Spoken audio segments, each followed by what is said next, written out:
प्रत्येकाच्या घरात असं एक ना एक तर खादाड राहतेच बघा. नुसतं खायचं सुचतंय त्याला.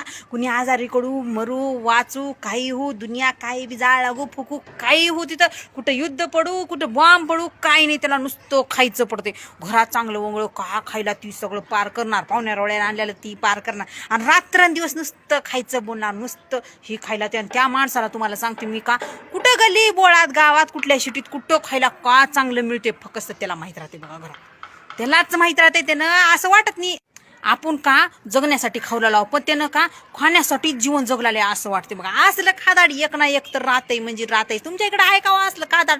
आमच्या इकडे तर आहे बघा. तुम्हाला काय सांगू, त्याला नुसतं खायचं खायचं. रात्री 11ला द्या, 12ला द्या, 2ला द्या, 3ला द्या, पहाटे 4ला झोपीतून उठवून द्या, कुठून बी द्या. आणि जेवलं की लगेच नाश्ता, लगेच जेवण, लगेच चहा, लगेच पाणी सरबत काय बी. त्याला रडे म्हणजे कुठं बी रडे, असं की कुठं कुठल्या मोठ्या कामाला जायला कसं